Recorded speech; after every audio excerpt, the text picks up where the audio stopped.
Okay, we are looking for, see how you have things up here?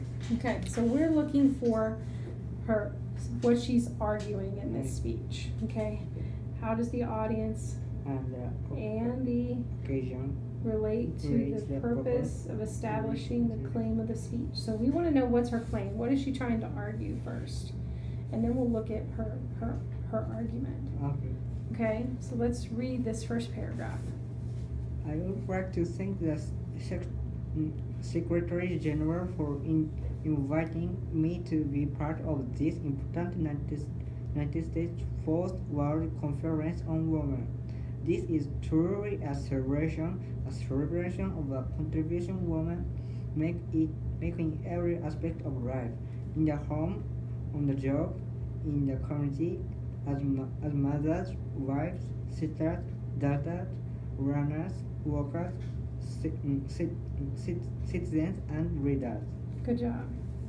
By gathering investing, we are focusing world attention on issues that matter most in our lives: the rights of women and their families, access to education, healthcare, jobs and credit, the chance to enjoy basic legal and human rights, and to participate fully in the political life of our countries. Okay, so let's stop. So, do we know what she's going to argue for or advocate for? Do we know? She argue about right of women. Good job, right? So the lives of women, right here, the right of women, right?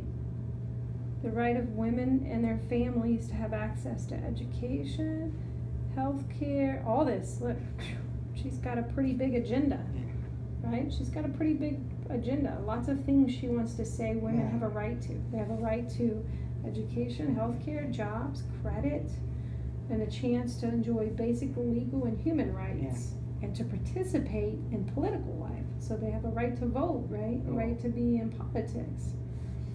So let's see if she's got some, see here, we're going to look through here and see if she's got some good arguments for why women should be allowed to be this important. Let's look at that one. What we are learning around the world is that if women are healthy and educated, their families will flourish. If women are free from violence, their families will flourish. If women have a chance to work as full as equal partners in society, their families will flourish, and when families flourish, communities and nations do as well. That is why every woman, every man, every child, every family, and every nation on this planet does have a stake in the discussion that takes place here. So what's her first argument? What's her first argument? Her first argument is what? That women should be what? Women should be free from violence. Good, right? Women should be free from violence, right? They should be healthy and educated, right? And if they are, what happens? Their family will flourish. Yeah, and if they are, their family. She says that. Look, she says that here. She says it here. She says it here. She likes that phrase, doesn't she? Yeah. So their families will flourish. If women are healthy, their families flourish, and that's important. What's her next argument? Over the past 25 years, I have worked persistently on issues related to women, children, and families. Over the past 2.5 years, I've had the opportunity to learn more about the challenge facing women in my own country and around the world. What is this? What do you think she's doing right here? Why is Hillary telling us about her experience? Because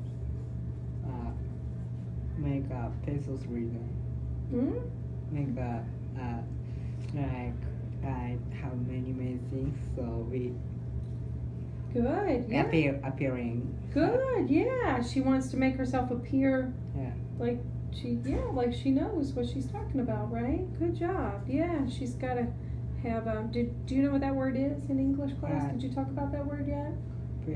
called credibility. Credibility. Did you talk about that? Sometimes. Okay. She wants people to think that she is a good source, that she knows what she's talking about, right? She wants to say, look, I know what I'm talking about, right?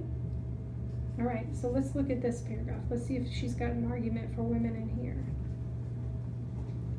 I have met new mothers in Indonesia who come together regularly in their village to discuss nutrition, family planning, and baby care. I have met working parents in Denmark who talk about the comfort they feel in knowing that their children can be cared for in safe and nurturing after-school centers.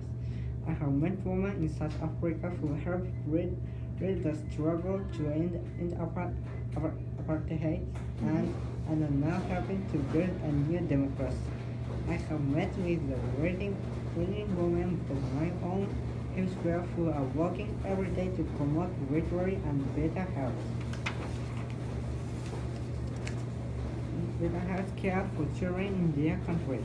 I have met women in India and Bangladesh who are talking at small runs to buy milk cows or rickshaws or thread in order to create a livelihood to themselves and their families. I have met the doctors and nurses in Belarus and Ukraine who are trying to keep children alive in the aftermath of Chernobyl. Good. So she's talking about all these women she's met. What? All these situations. Women who are doing all these things, right? All these things in the world. Good. And then what does she say right here? The great challenge of this conference is to give voice to women everywhere whose experiences go unnoticed, who go unheard. Women comprise more than half the world's population, 70% of the world poor, and 2/3 of those who are not taught to read and write. We are the primary caregivers for most of the world's children and elderly. Yet much of the work we do is not valued, not by economists, not by historians, not by popular culture, not by government leaders. Good. So what's her argument here? Women should be what? Women should be trained to this conference. Good. And give voice to women. We should give voice to the women. Good job, right? Because they go unnoticed, right? Did you see this right here? She says, who are these women? 70% of the world's poor. 2/3 of those who are not taught to read and write. These are the women that we're ignoring, right? So we should give voice to these women. Good job. What about this one? So those of us who have the opportunity to be here have the responsibility to speak for those who could not.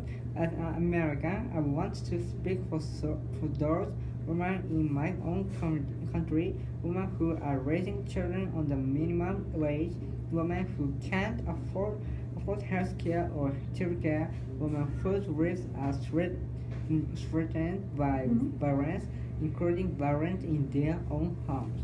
Good job. What minimum wage? Minimum wage means money. So there are some women who are raising their children on very little money. That's what that means, little money. So some don't have very much money, some don't have health care, right? Some even are threatened by violence. So these are the women that she says we have, right? We have the responsibility to speak for those who could not speak for themselves. So we have to help those people who don't speak out, who can't defend themselves, right? Yeah, good job. So she's got some pretty interesting arguments. Did you see that, right? She's got that one, and then she's got this right here where she describes all the women that she's met in the world, right? She says, I have met. And she talks about all this. So she has, here's her experience, right? So over the past 25 years, this is her experience. And she says, I've met all of these women. And so this is why I know what I'm talking about. So this is her credibility. When we talk about what credible means, this means people, she tells you, you should believe what I say because I met all these women. And I have all this experience over the last 25 years. So she says this is why she knows what she's talking about. What do you think about that? Yeah?